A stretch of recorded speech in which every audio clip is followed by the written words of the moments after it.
Now, what are the dangers for folks? I mean, there's obviously obesity, bad health, all sorts of problems associated with eating processed food or largely processed food. Well, I mean, it's obvious. Look, for 100,000 years, people have been roaming this planet, eating the food that grew and swam and, flew and walked on it. And then for the last 75 years, we've been eating food that came out of factories. And look what's happened to us. Look around, everybody's obese, everybody has diabetes, heart disease, cancer. It's pretty obvious. When we made the shift from food to processed food or to foodiness or to just junk food, our health basically went to hell. And what can folks do? I mean, we've got listeners at stations in Chicago and Oklahoma and Michigan and places that are sort of far away from where you can go to the gourmet organic grocery stores in New York, D.C., or San Francisco. What are folks in sort of the hinterlands? What can they do on a regular basis to try to change it? You mean like people from where you're from, David? Exactly, like Bloomington, Indiana. All the relatives are listening. What can Susan and Bob and Arnold and Rose and everybody else in Bloomington do? The whole mishpacha in Bloomington. Well, you know what? This is not a question of gourmet, high-end, elite groceries. Food isn't for the elite. Food is for everybody, and everybody's always eaten food, and everybody's always been able to afford food. The industry is trying to tell you that you can't afford real food and that you should eat processed food. But if you can go to your basic supermarket, Walmart, Megamart, in any town, you can still find real food if you just know where to look. You shop the perimeter of grocery stores. That's where the food is, the produce, the milk, the meat. It's all around the edges. But you can also go to wholesale clubs. You can go to a Walmart. You can buy a 10-pound bag of beans. You can buy rice. You want to buy things that aren't manufactured, that aren't processed, that aren't put in packages. A good sign is if it can sit on a shelf for a really long time, it's probably not that good for you. With the exception of cans and canned beans, I'm okay with that.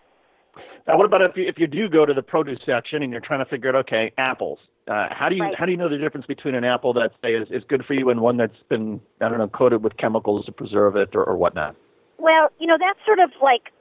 That's like phase 2.0 of this. I would rather people go to a supermarket and buy an apple that was flown in 2,000 miles out of season from South America and eat that apple out of season and have them buy, an organic apple-filled whole grain Pop-Tart. Like that to me is foodiness. So I know there are sort of all these different levels to it, but I feel like if you can at least begin in small steps by eating the real thing, don't worry so much about the pesticides and all of that. That can come later. That's sort of like the grad school of eating. Does that go for the same for milk and meat? That better to eat red meat than to worry about whether it's organic as long as it's meat and not something that's going into something that's really bad for you? Well, with meat, that's a whole different story. I mean, I think with produce, you're going to get the benefit of the produce, and the produce benefit will outweigh maybe the disadvantages of it not being organic. The thing about meat, and this is a complicated issue, is that ideally you want to look for grass-fed.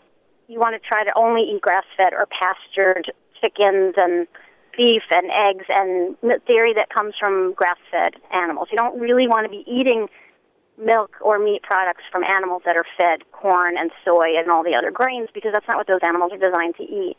And so that's where you get all the unhealthy fats. You don't get any of the CLA, which is a conjugated linoleic acid, which is what you get from eating grass.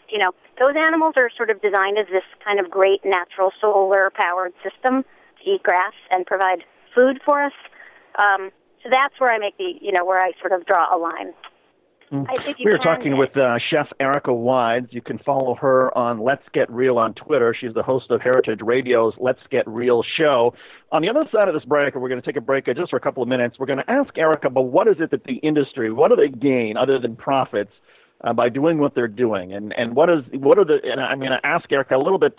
She appeared, by the way, in the Occupy movement in New York not long ago, and we're going to ask her to reprise some of what she said there and also talk about a couple other issues when Take Action News on the We Act Radio Network continues right after this.